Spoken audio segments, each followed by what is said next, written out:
वेदांत दर्शन का विचार सागर नाम का एक बहुत सुंदर पुस्तक है।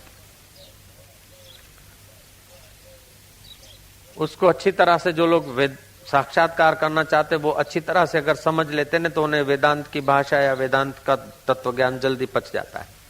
विचार सागर ग्रंथ को उसमें लिखा है, जो सुख नित्य प्रकाश विभू, जो सुख नित्य है,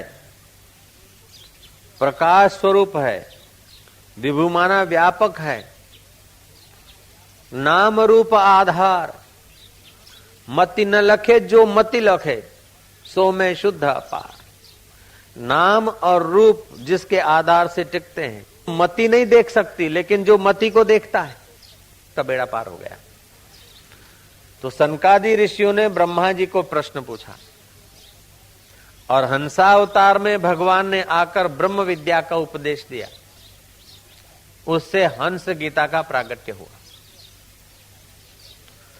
तो आज का ये श्लोक कहता है, जैसे स्वप्न बुद्धि द्वारा कल्पित होने से वास्तविक नहीं है, मिथ्या है, वैसे ही शोक मोह सुख दुख तथा संसार भी माया से बुद्धि द्वारा कल्पित होने से वास्तविक नहीं है, मिथ्या है। शोक मोहो सुख दुखम देहापतेश्च मायया, स्वप्नो यथात्मानः ख्याति संस्कृति न तो वास्तवी। ये वास्तविक नहीं है। संसार मिथ्या है तो देह भी मिथ्या है और तुम्हारी बुद्धि भी माया से स्फुरी है। तो बुद्धि में जो शोक आता है, दुख आता है, चिंता आता है, तो चिंता को, दुख को, शोक को अपने में जो लोग लगा देते हैं वे दुखी हो जाते हैं। जय जय। चिंता को, शोक को, परेशानी को जो लोग अपने में मान लेते हैं वे परेशान रहते हैं।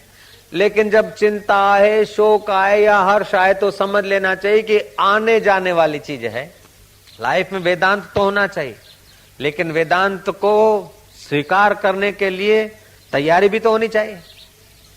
दुनिया के सब लोग मित्र हो जाएं, लेकिन जब तक तुम्हारा विचार वेदांती नहीं हुआ तब तक तुम्हारे दुख दूर नहीं होंगे सब। जयराम जी की। और दुनिया के सब लोग शत्रु हो जाएं, तुम्हारा वेदांत निष्ठा में मन ठीक है तो आपको सब लोग मिलकर भी दुखी नहीं कर सकते। कोई शूली चढ़ा सकते हैं, थप्पड़ मार सकते हैं, दो अपशब्द कह सकते हैं, लेकिन जब वेदांत के विचार से आप अपने आप में आ गए तो शब्द भी आपके शरीर तक पहुंचेंगे, आपके मन तक पहुंचेंगे, आपकी बुद्धि तक पहुंचेंगे। आप तक तो संसार का कोई दुख पहुंच ही नहीं सकता। इस समय तुम इतने पवित्र हो कि संसार का कोई दुख पहुंच नहीं सकता। ये जो बम बने ने, एक बम नहीं, 1 करोड़ बम, अरबों बम अभी जो बने हुए उससे 1000 गुने और भी बन जाए, फिर भी तुम्हारे वास्तविक स्वरूप का तो ये बमों के बाप कुछ नहीं बिगाड़ सकते। तुम ऐसी चीज हो।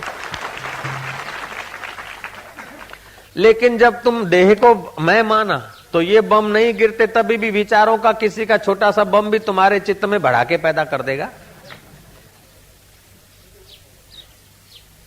तो ऐसा दुख नरक में भी नहीं है जितना दुख अज्ञानी बना लेता है, और ऐसा सुख स्वर्ग में भी नहीं है जैसा सुख ज्ञानवान के सानिध्य मात्र से प्राप्त होता है। तुलसीदास जी ने कहा, ज्ञान मान जहां एको नाही, देखत ब्रह्म समान सब माही। एक बार गंगा किनारे झाड़ियों में कुछ विरक्त लोग शाम के टाइम चर्चा कर रहे थे।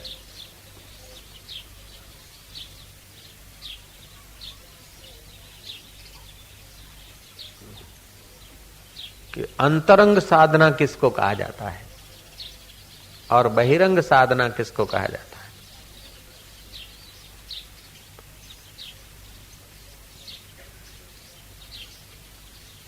किसी ने कुछ कहा, किसी ने कुछ कहा। फिर झाड़ियों में से एकांतवास करते हुए एक अच्छे विरक्त जवाबदार वेदांती अनुभवी महापुरुष आए। सब उठ खड़े हुए, उनका बड़ा आदर किया। जिनका आदर भगवान कृष्ण करते, राम करते, उनका आदर और लोगों ने किया तो क्या बड़ी बात है। लेकिन ऐसे पुरुषों को आदर अनादर का कोई आदर मिलने से उनको अहंकार नहीं होता। और अनादर मिलने से उनको विषाद नहीं होता। लेकिन आदर करने वाला उनका पुण्य और उनकी कृपा पा लेता है, और अनादर करने वाला प्रकृति का कोप पा लेता है। तो जो ब्रह्मवेताओं के प्रति आदर करता है उसको होम डिलीवरी आनंद और सुख मिलता है, और जो ब्रह्मज्ञानियों के प्रति अनादर का भाव अंदर में भी आ जाए तो फिर महाराज प्रकृति एकदम होम डिलीवरी बिना चार्ज उसके हृदय में होम डिलीवरी कर देगी, बेचैनी की, अशांति की। किसी को अशांत करना है तो कोई ब्रह्मज्ञानी के विषय उसके लिए अंदर से कुछ भिड़ा दो, उसको अपने आप अशांत हो जाएगा। और किसी को सुखी करना है, आनंदित करना है, तो किसी न किसी ज्ञानवान के प्रति उसकी श्रद्धा पैदा हो ऐसा वातावरण कर दो।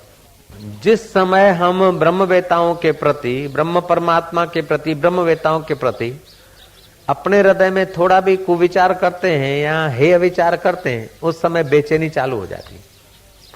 और जिस समय उनमें शंकाएं दिखती है, ऐसा वैसा होता है, हमारी बेचैनी और बुद्धि बैल मार जाती है। और जिस समय ब्रह्म ज्ञानियों के प्रति हृदय में प्रेम उमड़ता है, उनके वचनों के प्रति आदर होता है, फिर चाहे कितनी भी बाह्य मुसीबतें और वातावरण ऐसा वैसा होता है, लेकिन ब्रह्मवेताओं के प्रति ठीक आदर होता है, तो हमारे हृदय में शांति और आनंद छलकता है, बेपरवाही छलकती है। वो ब्रह्मवेता संत आए, सबने उठकर आदर किया, हाथ जोड़कर प्रार्थना की कि बाबा जी हम चर्चा कर रहे हैं अंतरंग साधन क्या और बहिरंग साधन क्या, इस युग में जल्दी से जल्दी परमात्मा में विश्रांति कैसे पाए। बाबा ने कहा भाई साधन दो प्रकार के होते, तत्वमसी आदि महावाक्यों का विचार करके, ये आत्मख्याति जो जैन धर्म ने कही, बौद्ध धर्म ने कही, वेदांत ने इसी को दृष्टि सृष्टिवाद कहा। लेकिन जो आत्मज्ञान का तत्वमसी आदि महावाक्यों को, चार वेद के चार उपनिषद है, चार उपनिषद के चार महावाक्य हैं, तो तत्वमसी आदि अहम ब्रह्मास्मि, प्रज्ञानम ब्रह्म, अयम आत्मा ब्रह्म, ये चार वेदों के चार महाउपनिषदों के महावाक्य हैं, चार उपनिषदों के महावाक्य हैं चार। तो उनका विचार करते करते अपने आत्मा तत्व को जान लेना, ये अंतरंग साधन है, बिल्कुल नजीक के साधन है। परिग्रह न करना, झूठ न बोलना, अति आहार न करना, अति निद्रा न करना, अति बोलना नहीं, अति घूमना नहीं, और समय बचाकर अपना जप तपो होम हवन सूद सेवा पूजा करते करते अंतर्मुख होना, ये बाह्य साधन है। वो बाह्य साधन भी नहीं कर सके तो उससे ज्यादा बाह्य साधन है। गए तीर्थ में, देवालयों में, इधर गए उधर गए, निष्कामता रखी, वो भी देर सबेर आत्मा में ले आए। सकामता संसार को देने वाली है, और निष्काम भाव से किए हुए कर्म आदमी को अंदर ले जाते हैं। बाहर से लगता है कि सकामी को फायदा हुआ, खाने वाले को, लेने वाले को, और देने वाले को तो घाटा पड़ा, लेकिन भीतर से देने वाले को जगत नियता ऐसा देता है कि अपने आप को ही दे डालता है। कबीरा आप ठगाइयो और न ठगियो कोई, आप ठगे सुख उपजे और ठगे दुख होई। निष्काम कर्म वाला दूसरों को नहीं ठगेगा, अपना ही बल, अपनी बुद्धि, अपना अकल, अपना धन, अपनी वस्तु दूसरे के काम आ जाए। उसका मतलब नहीं कि अपना रुपया पैसा दूसरा जाके फिल्म देखे, अपने को बुद्धू बना के दूसरा उसका उपयोग कर दे, नहीं। ईश्वर के रास्ते जाने वालों के काम में अपना बुद्धि, अपना अकल, अपनी वस्तुएं आ जाए, ऐसा निष्काम कर्म करने वाले लोग सोचते हैं। तो निष्काम कर्म से बुद्धि शुद्ध होती है, और शुद्ध बुद्धि परब्रह्म परमात्मा में ठहरती है। गीता के दूसरे अध्याय में, 14वें अध्याय में ज्ञानी के लक्षण बताए। स्थिति प्रज्ञ से का भाषा समाधिस्तस्य केशवः, वो स्थिति प्रज्ञ जिनकी प्रज्ञा से राग द्वेष मोह निकल गया है। आज का श्लोक है, शोक मोहो सुख दुखम देहापतिश्च माया। ये जो शोक दिखता है, दुख लगता है, सुख लगता है, ये सब देह के कारण लगता है। जैसे स्वप्न बुद्धि द्वारा कल्पित होने से वास्तविक नहीं है, मिथ्या है, वैसे ही शोक मोह सुख दुख तथा संसार भी माया से बुद्धि द्वारा कल्पित होने से वास्तविक नहीं है, मिथ्या है। तो इस शरीर जैसे मिथ्या है, ऐसे बुद्धि में आने वाला शोक, मोह, भय, चिंता भी मिथ्या है। इसको मिथ्या मानने से आप निर्दुख हो जाते हैं। आपके बुद्धि में भय आया, शोक आया, चिंता आया, तो आप ये विचार करना कि बुद्धि आत्मख्याति, बुद्धि बदलती रहती है। जो बदलने वाली बाई है उसमें रहने आने वाला दुख सुख अबदल कैसे हो सकता है? वो भी बदलने वाला है। जब शरीर बदलता है, बुद्धि बदलती है, मन बदलता है, तो दुख सुख सदा थोड़े रहेगा। पहली क्षण जो घटना घटती और दुख लगता है, 2 घंटे के बाद वैसा नहीं होता। और वो घटना को आप स्वीकृति नहीं देते, उतना दुख जोर मारता है। कोई महिला का पति स्वर्गवास हो गया, अब वो स्वीकृति दे दे विधवा होने को, क्योंकि पति तो चला गया, चलो अब विधवा होकर जीवन जी लेंगे, बच्चों को पढ़ा लेंगे, कुछ कर लेंगे, तो उसका दुख कम हो जाएगा। लेकिन अब मेरे पति तू का है रे, छोरों का काहे होगा रे, पकड़ पकड़ धम पछाड़ा करें, इससे पति तो वापस आएगा नहीं, लेकिन अपनी पकड़ के कारण बुद्धि में शोक मोह बढ़ जाएगा। लोग क्या कहेंगे, इस प्रकार का बुद्धि में ममता डालते रहोगे तो लोगों के तुम कठपुतलियां हो जाओगे। लेकिन अपनी ओर से हम ठीक कर रहे हैं, फिर लोगों की जैसी बुद्धि हो गई ऐसा कहेंगे, हरिओम तत्सत, और सब गप सब। ऐसा करके जीवन जीने का ढंग आ गया तो लोगों के आप खिलौने नहीं बनेंगे। हम लोगों के खिलौने क्यों बनते हैं कि बुद्धि वृत्ति में जैसा जैसा संस्कार पड़ जाता है वैसे वैसे हम अपने को मान लेते हैं। इसीलिए हम कल्पनाओं के शिकार बन जाते हैं। और ऐसा कोई मनुष्य नहीं है जो संसार को सत्य मानकर, बुद्धि वृत्ति में जो कल्पना आई उसको सच्ची मानकर संसार में जिया हो और सुखी हुआ हो, असंभव है। फिर चाहे भगवान कृष्ण साथ में हो अर्जुन के, लेकिन अर्जुन की बुद्धि में जो कल्पनाएं पकड़ रखी है अर्जुन ने, तो अर्जुन पूरा सुखी नहीं हो रहा है। उद्धव ने जो कल्पनाएं पकड़ रखी और श्री कृष्ण साथ में भी है, फिर भी उद्धव पूर्ण निश्चिंत नहीं हुए। संसार को मिटाना नहीं अथवा भगवान को पाना नहीं, लेकिन बुद्धि से बेवकूफी मिटाना है और बुद्धि को परमात्मा में प्रतिष्ठित करना है। जय जय। परमात्मा तुमसे दूर नहीं, तुम परमात्मा से दूर नहीं। सुख सदा रह नहीं सकता, दुख सदा रह नहीं सकता, और भगवान कभी हट नहीं सकता। लेकिन देखो तो सदा सुख दुख दिखता है और भगवान दिखता ही नहीं। ये बुद्धि का दोष है ना यार। 4 बातों से भगवान बहुत संतुष्ट होते हैं, वो तुम्हारे अंतर्यामी परमात्मा। 4 व्यक्तियों पर विशेष प्रसन्न होते हैं। जो वीर होकर भी विचारवान हो, बलवान होकर भी विचारवान हो, नहीं तो अंधा बल होता और कुछ का कुछ कर डालता। बलवान हो और विचार साथ में रखता हो, उस पर भगवान विशेष खुश होते हैं। धनवान है और दीनता रखता है, उस पर भगवान विशेष खुश है। और कुछ न होते हुए भी कुछ न कुछ देने की भावना रखता है और कुछ दे डालता है। मतलब कंगाल होते हुए भी दान कर देता है।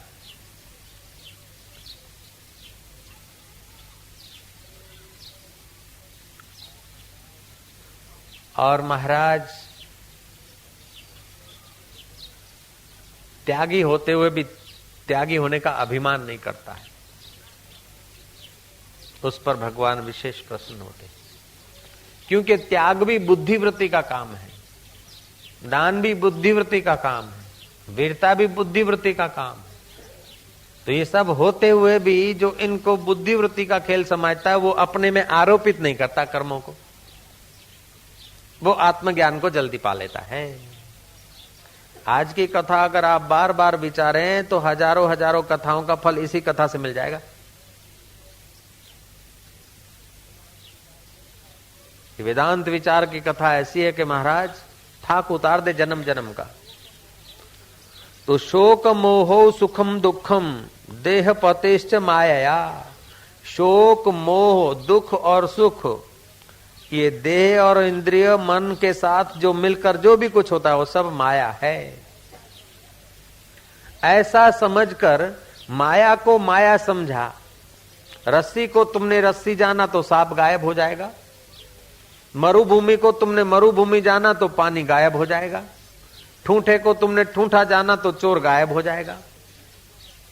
सनकादि ऋषि को ब्रह्मा जी कहते और हंसा अवतार भगवान कहते हैं कि जैसे एक ही मिट्टी से तवा, चलम, घड़ा, घड़ियां, सुराइयां, अनेक बर्तन बनते हैं। मिट्टी एक की एक ही प्रकार के स्वर्ण से अनेक गहने बनते हैं। एक ही जल से अनेक प्रकार की बर्फ की डिजाइनें और खिलौने बन जाते हैं। एक ही शक्कर से अनेक प्रकार के खिलौने बन जाते हैं।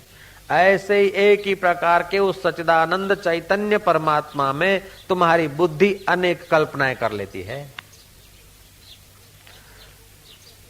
तो आदमी को पुत्र क्यों प्यारा है, पुत्र का मित्र क्यों प्यारा है?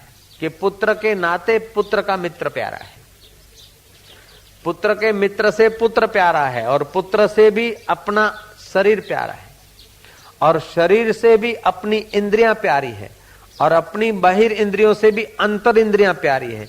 जितना आपके नजीक जो चीज है वो उतनी ज्यादा प्यारी है। पुत्र के मित्र से पुत्र नजीक है, और पुत्र से तुम्हारा देह नजीक है, और देह से तुम्हारी इंद्रियां नजीक है, और इंद्रियों से तुम्हारी अंतर इंद्रियां नजीक है।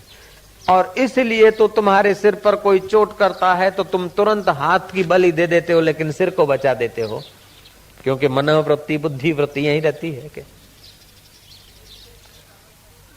तो इनसे भी प्राण प्यारे हैं, लेकिन उस प्यारे के मुलाकात में अगर प्राण भी साथ नहीं देते और आदमी बेचैन होता है, अशांत होता है, तो प्राणों को भी त्याग देता, आपघात कर लेता, लेकिन प्यार का आपघात नहीं करता, सुख का आपघात नहीं करता है। देह का आपघात कर लेता है, लेकिन अपने सुख स्वरूप का वो घात नहीं कर सकता। क्यों? अपना आत्मा सबको प्यारा है, अपना आपा प्यारा है। लेकिन बेवकूफी के कारण लोग आपघात कर लेते हैं। आपघात करने से सुखी होना चाहते हैं, आपघात करने से सुख नहीं होता हो तो प्रेत होकर भटकते हैं। अहम घात करना चाहिए, अहम में ही पकड़े हैं। तो जिसमें तुम्हारी आसक्ति होती है वो तुम्हारे से हटा दिया जाए, और जो तुम्हें नहीं चाहिए वो मिले, तो समझ लेना कि भगवान की और गुरु की कृपा हो रही। उड़िया बाबा के पास शिष्य साधना करते थे, एक शिष्य का ध्यान लग जाता था, आंख मूंद के बैठे रहते, लात मार के जगा दिया, बेवकूफ कहीं का, आंख बंद करके बैठा, तेरा भगवान भाग जाता है खोलने से, आंख खोलने से, चल उठ, कई काम कर, आश्रम में सेवा कर, हल चला। और दूसरा हल चला रहा था, उसको डांटा कि जब हल ही चलाना था तो घर में क्या बुरा था, अपनी खेती छोड़ के इधर आके आश्रम के इर्द गिर्द आके परपंच बढ़ा दिया, चल छोड़ हल बल, जाके बैठ ध्यान कर। अब वो ध्यान वाला ध्यान करता तो मन लगता नहीं, और हड़ वाला हड़ चलाता तो मन लगता नहीं। किसी संतों ने कहा कि बाप जी उसका तो ध्यान का विषय था, उसका हड़ का विषय था, दोनों ठीक जगह पे थे, आपने गड़बड़ी क्यों करे? बोले जिस विषय में जिसको मजा आता है तो समझो आत्मा के मजा से वंचित रह जाएगा, इसलिए मैं उनको वहां से हटाता हूं। मुझे हल चलवाना नहीं, ध्यान करवाना नहीं, मुझे तो उन्हें जगाना है। इसीलिए तीर्थ यात्रा पे जाते ना लोग, तो जो प्रिय पदार्थ है उसको त्यागने का संकल्प किया जाता है। तमने जे बहु वालू होय ने એ તમે છોડો, કે મને તો બહુ વાલો તો કે લાડુ છે, કે બસ લાડુ ખાવાની બાધા લઈ લો, મને બહુ વાલું સફરચંદ કે સફરચંદ ખાવાની, મને બહુ વાલું ફલાણું છે, બીડીઓ છે, કે छोड़ो। जिसमें ज्यादा रुचि है उस चीज का त्याग बताया जाता है तीर्थों में। तो जो रुचि है वो बुद्धि को बाहर ले आती, इसीलिए बुद्धि की बहिर्मुखता को तोड़ने के लिए ये तीर्थ यात्रा पे अथवा गुरु के द्वार पर अथवा अपने साधना की जगह पर नियम किए जाते। भजन्ते माम दृढ़ व्रताः, जिसके जीवन में कोई दृढ़ व्रत नहीं है उसको मन धोखा दे देगा। इसीलिए कोई न कोई व्रत डाल दो कि बस ये मेरा नियम है। जिसके जीवन में कोई पकड़ नहीं है वो तो या तो आत्मज्ञानी है या तो बेवकूफ है। जयराम जी की अति बुद्ध पुरुष को पकड़ नहीं होती और अति बुद्धू को भी पकड़ नहीं होती, लेकिन साधक को तो कोई न कोई पकड़ रखनी पड़ती, कोई न कोई नियम रखना पड़ता है। ऐसा कोई नियम रखते हैं कि भाई ब्रह्मचर्य का पुस्तक को इतनी बार पढ़ेंगे, योग वशिष्ठ के पहले प्रकरण को इतनी बार पढ़ेंगे, और पढ़ेंगे ऐसा नहीं पूरा कर डालेंगे, पढ़ेंगे और रुकेंगे, पढ़ेंगे रुकेंगे, जब करते करते पढ़ेंगे, जब करते करते जब करेंगे और रुकेंगे। तो इस प्रकार के नियम से साधक के चित्त में साधना का प्रभाव, साधना का आनंद, बुद्धि की योग्यता बढ़ती। बुद्धि जब विषयों के तरफ भागती है, बहिर्मुख होती है, तो आदमी पराधीन होता है, जीव हो जाता है। और बुद्धि अगर अंतर्मुख होती है तो वही चैतन्य ईश्वर हो जाता है। हकीकत में बंधन भी कल्पित है और मुक्ति भी कल्पित है। जब बुद्धि में ही बंधन है, बुद्धि में ही मुक्ति है। बुद्धि जब विषय आसक्त होती है तो बंधन में जाती है, और निर्विषय होती है तो मुक्ति का एहसास करती है। हकीकत में जीव का वास्तविक स्वरूप कभी बंधन में आया नहीं, लेकिन जानता नहीं तो अभागा रह जाता है। और जान लिया तो महाराज, जो श्री कृष्ण का आत्मा वो तुम्हारा आत्मा, जो राम का आत्मा वो तुम्हारा आत्मा, जो बुद्ध का आत्मा वो तुम्हारा आत्मा। तुम इतने महान हो कि तुम्हारा वर्णन करने के लिए सरस्वती जी बैठे तो थक जाएंगी, ऐसा तुम्हारा आत्मा है। लेकिन आज 2 रोटी के लिए तुम कितने परेशान, जरा सा किसी का 2 अपशब्द परेशान कर देते, जरा सा चिंता का थोड़ा सा प्रसंग आता है तो बेचैन हो जाते हैं, जरा सा इंसल्ट भी शरीर को, मन को बेचैन कर देती है। क्योंकि हम इस शोक मोहो सुख दुखम देह पातिश्च माया, इस श्लोक को हम नहीं समझ पाते हैं। तो श्री कृष्ण भागवत के 11वें स्कंद के 11वें अध्याय के दूसरे श्लोक में कहते हैं, शोक मोहो सुखम दुखम देहापतिश्च माया स्वप्नो यथात्मान ख्याति ही संस्कृति नहम। जैसे स्वप्न बुद्धि द्वारा कल्पित होने से वास्तविक नहीं है, मिथ्या है, वैसे ही शोक मोह सुख दुख तथा संसार भी माया से बुद्धि द्वारा कल्पित होने से वास्तविक नहीं है, मिथ्या है। बुद्धि के द्वारा ये संसार कल्पित है, वास्तविक नहीं है। कल्पित चीज मिथ्या होती है और कल्पित चीज बदलती है। वास्तविक ज्ञान, जागृत का ज्ञान सच्चा नहीं। अगर सच्चा होना तो होता तो हर आदमी को अधिक ज्ञान पाने की इच्छा नहीं होती। और वास्तविक ज्ञान, संसार का ये जागृत का ज्ञान सच्चा होता तो सबको जगत एक प्रकार का लगता। वास्तविक में देखा जाए तो जागृत का ज्ञान सत्य नहीं, स्वप्ने का ज्ञान सत्य नहीं, सुषुप्ति अवस्था सत्य नहीं, लेकिन ये तीनों अवस्था व्यतिरेक हो जाती है। तीनों अवस्थाओं में जो मौजूद है वो सत्य स्वरूप परमात्मा ही वास्तविक में सत्य है और उसका कभी कुछ बिगड़ता नहीं। एक सम्राट की सवारी जा रही थी। लड़के ने माँ को कहा कि माँ मुझे उस राजा से बात करनी है। देखो कितना उसकी जय घोष हो रही है, कितने ऊंचे आसन पर विराजमान है, हाँ उसके हीरे जवाहरात रत्नों से मड़ित मुकुट कितना शोभायमान है, राजा का कितना सुंदर सुहावना प्रभाव हो रहा है। माँ मुझे उनसे बात करनी। माँ ने कहा बेटा अपन लोग गरीब हैं, तुझे पता नहीं तो विधवा बाई का पुत्र है। इस सम्राट से बात करने के लिए तो काफी धन चाहिए, काफी पहचान चाहिए, तब एक घड़ी बात हो सकती। बेटे को समझा के घर ले गए, लेकिन बेटे ने हठ ली कि मुझे इस सम्राट से बात करनी। माँ बुद्धिमान थी, सत्संगी थी। माँ ने कहा सम्राट से बात करनी है तो सम्राट का मकान बन रहा है, घर, वहां जाकर काम कर और बड़े उत्साह से प्रसन्न चित्त होकर काम कर। और काम करने के बाद शाम को जब मजदूरी मिले तो बोलना मुझे मजदूरी नहीं चाहिए, मैं तो ऐसे ही प्रेम से करता हूँ, सम्राट मेरा सम्राट है उसी लिए करता हूँ। लड़के ने मजदूरी की। 1 दिन 2 दिन 3 दिन 4 दिन बीते, 5 दिन बीते। आखिर महाराज वहां का मैनेजमेंट करने वाले के कान बात गई कि ये तो मजदूरी लेता नहीं, बड़ा उत्साह से काम करता है। और उत्साह से काम करने से आदमी की योग्यता खिलती है। और मनख मजूरी ना राखे तो क्या राखे गौराम, उसका प्रभाव पड़ने लगा। जो निष्काम भाव से करता है उसकी योग्यता भी खिलती है और प्रभाव भी पड़ता है।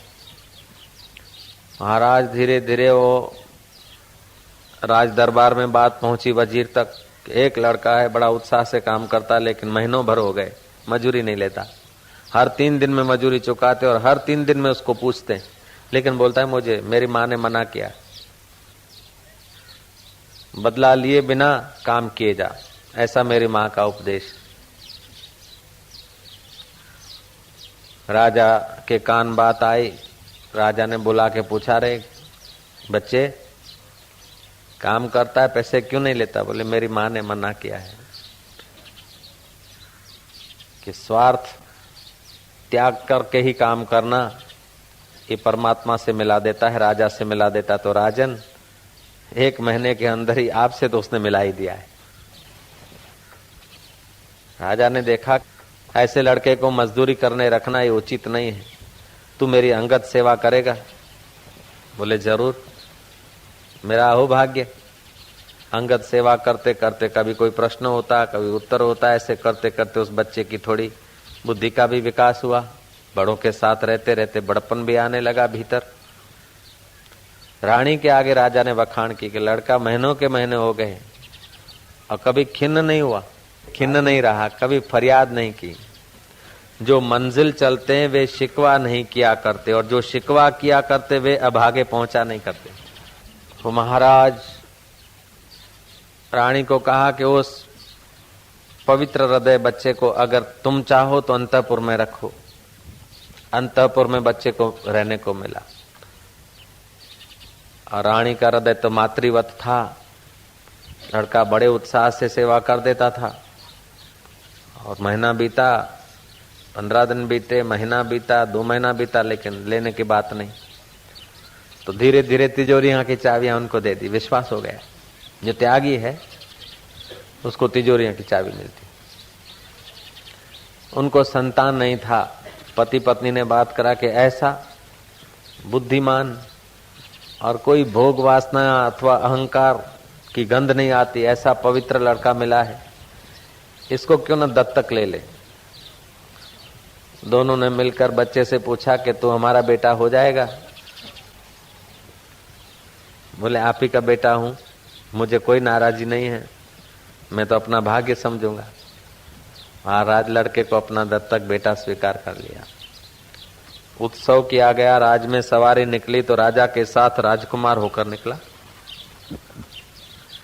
महाराज राजकुमार ने होकर निकला तो जब भीड़ इकट्ठी हुई दर्शन करने के लिए तो उसकी माँ भी खड़ी थी। लड़का राजा को बोलता है कि पिताजी इजाजत दीजिए, मेरी असली माँ के चरणों में प्रणाम करके आऊं। दत्तक माँ को तो मेरा प्रणाम है जिसने दत्तक लिया है, लेकिन जिसने आप जैसे पिता और दत्तक माँ जैसी माँ दिलाई, ऐसी माँ के चरणों में मैं प्रणाम करके आऊं। राजा खुश हुआ, माँ के चरणों में जाकर प्रणाम किया। बोले बेटा, इस राजा के साथ 2 मिनट बात नहीं कर सकता था, अब इसकी गादी पे बैठा, इसकी बराबरी में क्या बात? बोले माँ बात क्या है, ये तेरा ही किमिया आजमाया है कि बिना स्वार्थ के काम करना, तो राजा के साथ मिल गए।